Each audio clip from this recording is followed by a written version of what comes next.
gamers, and welcome back. I'm Rob, of course, or Warshack if you want to call me by my in-game name, and Blizzard has actually surprised us in a really good and positive way the past 2 days.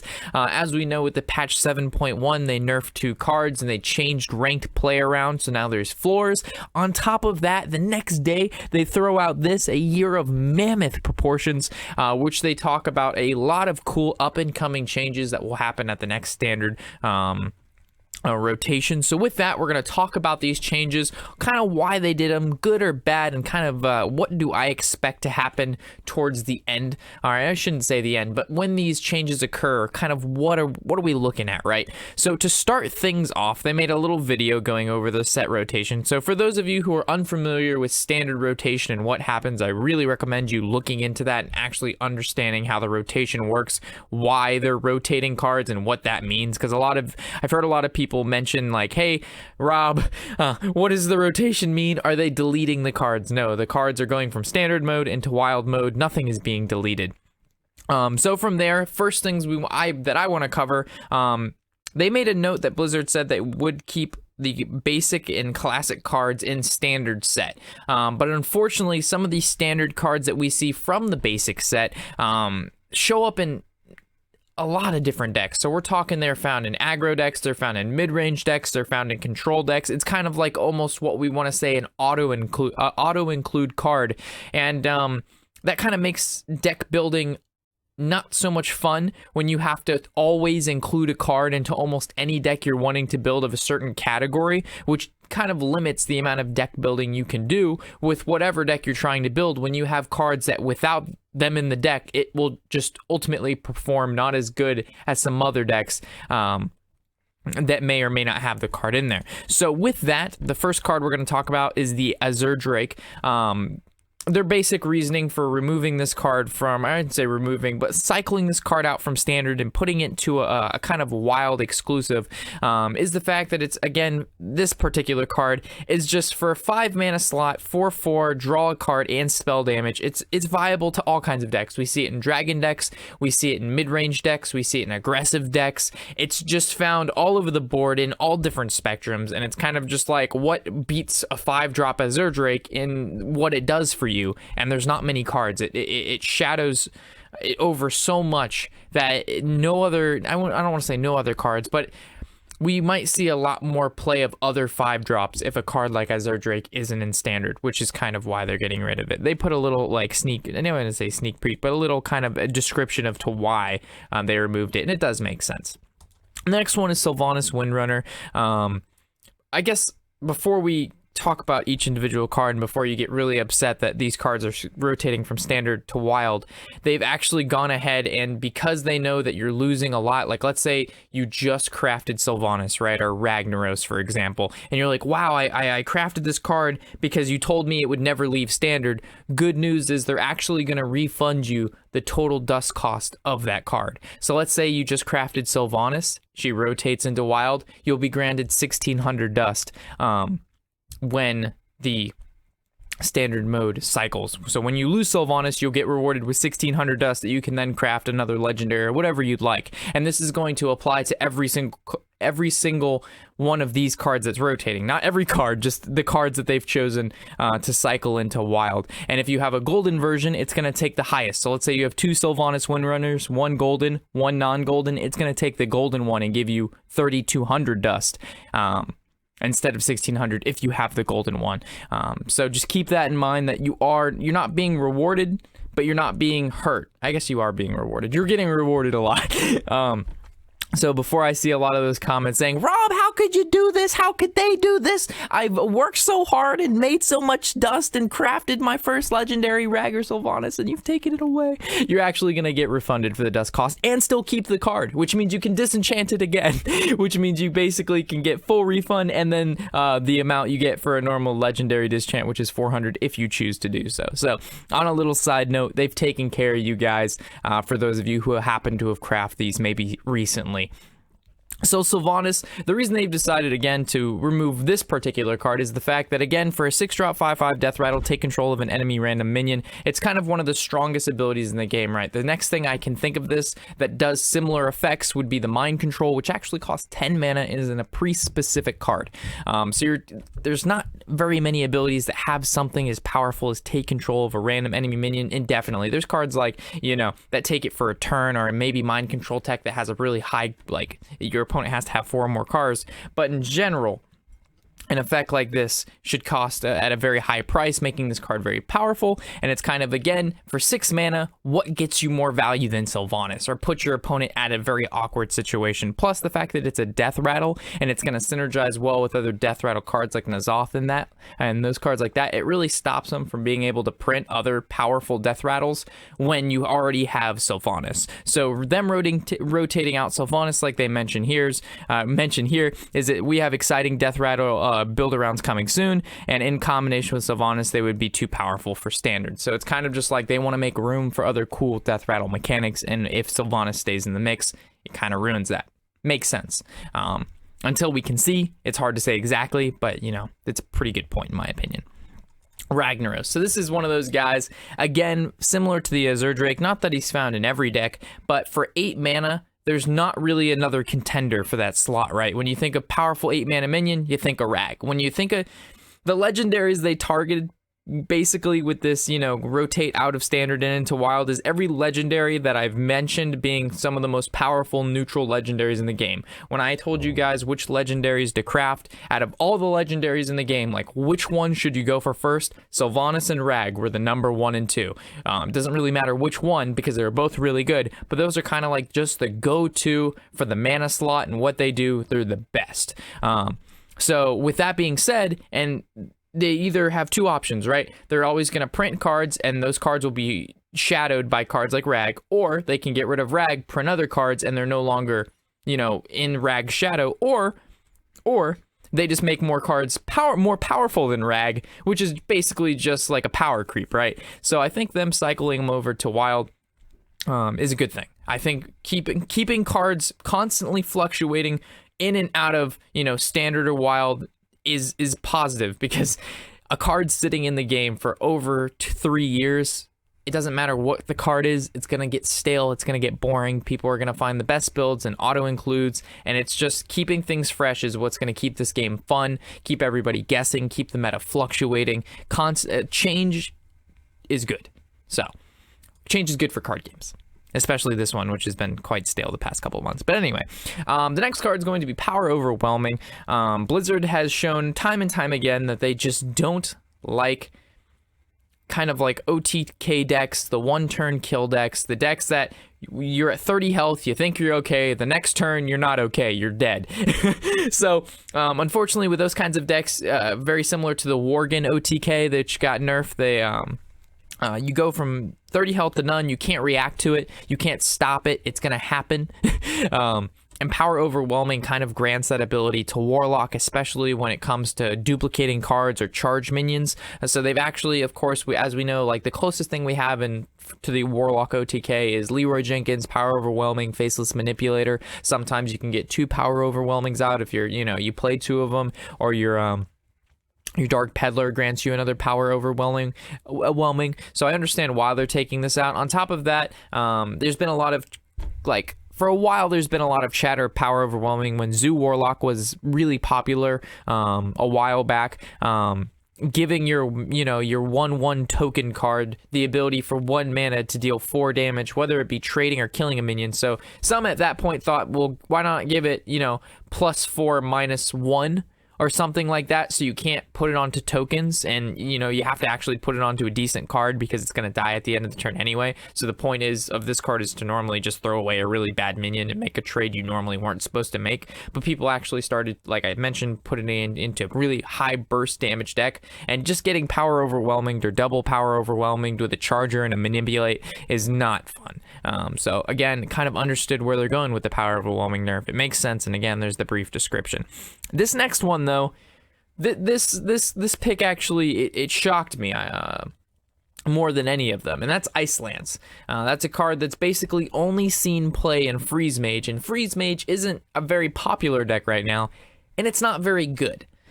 So this, I read over what they said, and I guess I would recommend reading this because I probably won't explain it too well, but they basically said with what they have currently planned and with what they want to do, the ability for Ice Lance to remain in the game to deal up to 8 damage if you have 2 of them for 2 mana if your opponent is frozen, is very detrimental to, again, that kind of OTK dealing 30 damage in 1 turn. And this card in Freeze Mage is one of the main bursters because you go like Frostbolt, Ice Lance for basically 1 mana because you'd use Emperor Tharzan to discount all of them by 1, making Ice Lance basically a free deal 4 damage if, again, the character is frozen, which if you have spell power on the board through Blood Mage or Kobold, you can do much more than just the 4 that it says. So I kind of understood where they were coming from, but again, I don't, at a point, some classes are known to be bursty. You've given the mage the Fireball, 4 mana, deal 6 damage. You've given them Frostbolts. You've given them the tools. That is the point of the kind of like the part of the kit of the mage is to be bursty. For Warlock, it's not so much bursty. You know, it's a lot of Siphon Soul, a lot of health steal, you know, demons. There's a lot of cool things you can do that. But mage has always been, that's just been a bursty class, right? Very spell oriented, doing a lot of damage. And I think Ice Lance was part of that. So I think they could have done maybe something else to it besides rotating it out, because I think the card still fits in the set, but it makes sense that they would, you know, what they've been aiming to do throughout their time of, you know, modifying cards in Hearthstone to negate the ability to kill someone in 1 turn. Them using Ice Lance and moving it to wild does make sense with their overall game plan and what we've seen them do over the past, you know, 3 years. The next one's Conceal.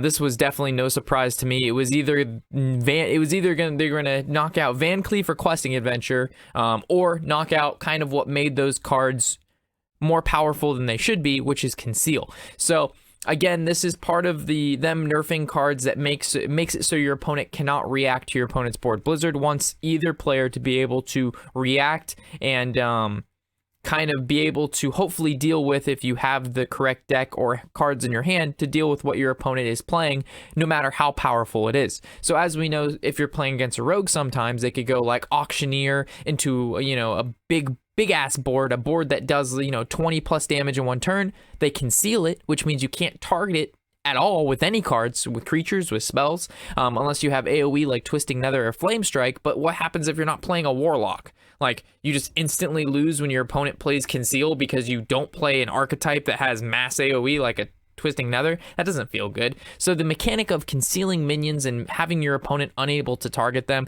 goes again to the point of being able to kill basically not your opponent in 1 turn, but your opponent not being able to react to what you're doing. It's just, there's no fun in that. Your opponent conceals and that's it.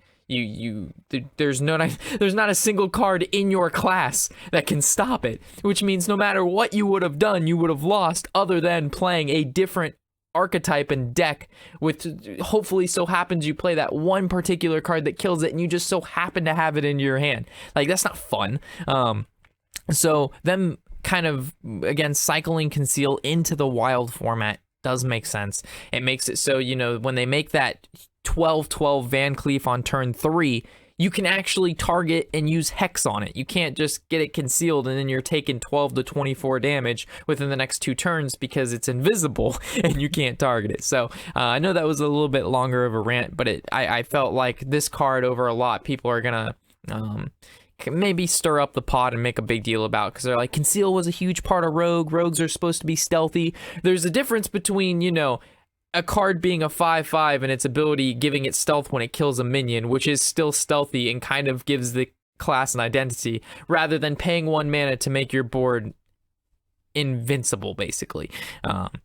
So that makes sense. And we all know how well rogues deal with 1 mana and 2 mana cards, and especially no mana cards. They just go ham. So this bottom part basically just mentioned about the dust and how whatever cards, all of this. So again, Conceal, Ice Lance, Power Overwhelming, Rag, Windrunner, and Azure Drake, when they go over to Wild, whenever that happens, again, I don't know when the expansion is going to hit, you'll gain dust based on however, full refund on all of these cards without it disenchanting them. You still keep the card, you get the dust. It's a win-win for you guys 100% of the time. You can't really complain. Also, keep in note, it's not worth crafting golden legendaries, because like, let's say you have a normal Ragnaros and you're like, well, if I craft a golden one, I can keep a golden one and have 3,200 dust. The calculations don't make sense. If you already have a normal rag, it's worth it to keep it, but if you don't have a normal rag, you should probably craft it, and then you get your full refund, plus you get to keep rag, which is cool. They've also changed, on top of all of that, in the previous 2 days, they've also changed how they're going to be doing the adventure mode expansion, the adventure modes and expansions. So what Blizzard has been doing is basically releasing an expansion, followed by an adventure mode, followed by an expansion. And as we know, the expansions come with roughly about 130 cards, while the adventure modes are much more slimmed down. You have to battle bosses, and there's anywhere between, I think, like 25 to 40 cards based on the adventure mode at the time. So the adventure modes are a lot smaller than the expansions, but they were meant to kind of fit in between the expansion releases, which kind of gave you something to look forward to, like a small booster, until, again, the following expansion, which there was roughly 130 cards. So what they've done instead, with this upcoming year, is they're actually just going to release 3 expansions throughout the year. So no more adventure mode, but they said that they're going to include some sort of adventure mode type, like solo mission thing inside of the expansion itself. So for the example they gave was roughly like Mean Streets of Gadgeton. They said, wouldn't it have been cool to kind of dive a little bit deeper into like the Jade Lotus, and like how they competed with the other gangs and how all the gang relations work together. But unfortunately, within how they normally did their expansions, you couldn't really see that, right? That's more of an adventure mode, how like the bosses line up and boss battling each one, and all that good stuff. So now, with an upcoming expansion, they're going to be able to do that and dive a little bit deeper and maybe into the lore of the expansion, and actually, branch off into some like adventure mode within the actual expansion. I'm not sure if they're gonna give you more cards for completing it, or is it just for like a card back. There's gonna be, I'm sure, some sort of reward for completing it, so whether it being cards, a cosmetic, card back, or maybe something like that, not sure yet. But either way, they're not getting rid of adventures, they're just kind of combining them with expansions, which I think is really cool. And the fact that they're changing the system, I think, is important. If you're willing to change and make things better, at least we're going in a direction, right? It's when you just become satisfactory with whatever you're releasing. Like, yeah, it works, right? 2 adventures, or 1 adventure, 2 expansions a year. Let's just keep it rolling. 130. Let's not change the cards. Let's keep standard and basic cards the same. Never rotate them to wild. Like, that's not the thinking we need to have here. This is an online card game, which means we can change everything. Anything could change, which is how they should put it. They could be nerfing cards and adding patches, and again, too much change is bad, but the amount of change that has been done over the course of 3 years is so minimal, it's kind of embarrassing. So I'm really, really happy about these current changes and updates that they've been releasing over the past couple days. And I believe there was one more piece of news beside that. Yes, there's actually 2 more things I wanted to cover. A new rogue hero portrait. Super excited. Shadow Song, and they actually are giving you this portrait almost for free. All you have to do is, when the next expansion gets released, you just win 10 games of Hearthstone in standard, ranked, or casual mode, and that's it.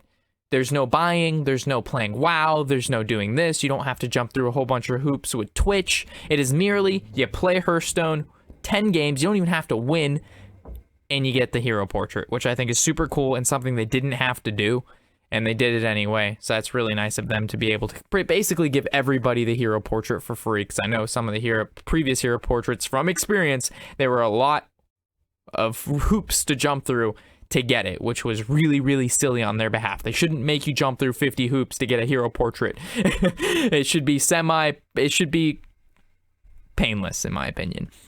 And then the last thing I wanted to do was, they did mention that they were going to bring back Heroic Tavern Brawl and then actually implement it into Wild this time. So I didn't I read a little bit about it, and I'm sure they'll release more information as the time comes. But again, Heroic Tavern Brawl, last one was super fun. With this one being to Wild, I'm sure it's going to be even crazier, and the decks are going to be crazy considering Mad Scientist, Dr. Boom, all the old god. It's going to be, you have, like right now, if you think of Wild, there's only 2 sets of cards in there, Naxxramas and GVG. So Wild and Standard, as they are very different, but at the same time, they're only 2 sets away from each other. But now that the new set's coming out and the more sets are cycling over to Wild, we actually are going to have 5 sets in Wild instead of just the 2 we have now, plus the additional 5 cards that we had mentioned earlier in the video. So with that, Wild is actually going to be, I think, a lot more wilder. So with that said, I believe that is all the updates that have come across so far. Sorry if I missed over anything or didn't explain something to the fullest. There's a lot of information to cover here, and I kind of wanted to sum it up as quick as I could and as simple as I could. And if I missed anything or you'd like to elaborate or like to add on to anything I've said, feel free to leave it in the comments section below, which I read thoroughly, and I'm sure anybody else looking for additional information will go down there and check out what everybody has to say. So with that, I'm actually super excited to play Hearthstone when the new expansion hits. It's going to be super fun, which I haven't been able to say about Hearthstone in quite some time. So super excited to be talking about this news to you guys.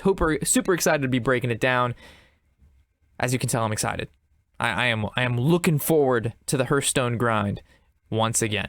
So with that said, I appreciate you guys watching and stopping by, and I'm sure I'll catch you in the next episode. Of course, I'm Warshack, and happy whatever the hell day it is.